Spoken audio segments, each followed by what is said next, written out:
আসসালামু আলাইকুম। আমাদের ইংরেজি ভাষা শেখার আরেকটা নতুন ভিডিওতে আপনাদের স্বাগতম। আজকের এই ভিডিওর মাধ্যমে আমরা ইংরেজিতে কথা বলা শিখব। কিভাবে আপনি অন্য একটা মানুষের সাথে ইংরেজিতে কথা বলবেন। ভিডিওটি শুরু করার আগে ছোট্ট একটা রিকোয়েস্ট, যদি এখনও চ্যানেলটা সাবস্ক্রাইব না করে থাকেন অবশ্যই সাবস্ক্রাইব করবেন। যারা সাবস্ক্রাইব করেছেন অসংখ্য অসংখ্য ধন্যবাদ।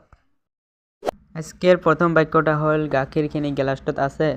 The milk is in the glass. গাখীৰ খিনি গ্লাসটোত আছে মানে the milk is in the glass. মোর কারণে এক গ্লাস পানি আনা। Bring a glass of water for me. মোর কারণে এক গ্লাস পানি আনা মানে bring a glass of water for me. তেওঁ এতিয়াও গাড়ীৰ ভিতৰে বহি আছে। He is still sitting in the car. তেওঁ এতিয়াও গাড়ীৰ ভিতৰে বহি আছে মানে he is still sitting in the কাৰ। কিতাপখন টেবুলৰ ওপৰত আছে। The book is on the table.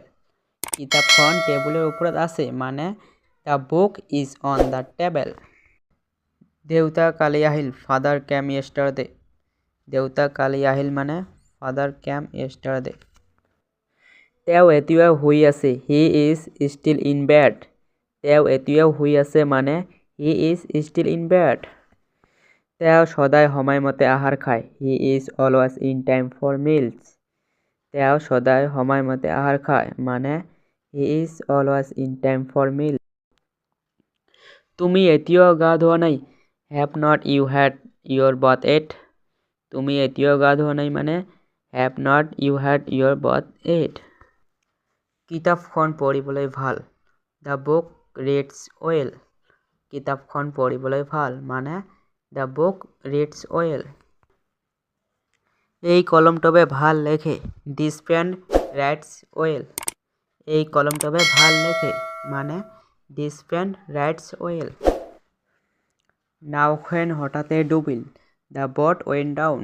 নাওখন হঠাতে ডুবিল মানে দ্য বট ৱেণ্ট ডাউন। ভাত খালানে? হেভ ইউ হেড ইয়ৰ মিল। ভাত খালানে মানে হেভ ইউ হেড ইয়ৰ মিল।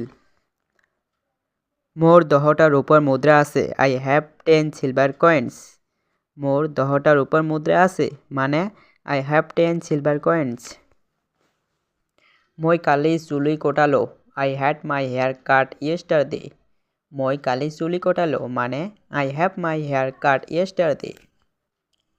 মোৰ এটা কলমৰ প্ৰয়োজন। আই নিড এ পেন। মোৰ এটা কলমৰ প্ৰয়োজন মানে আই নিড এ পেন।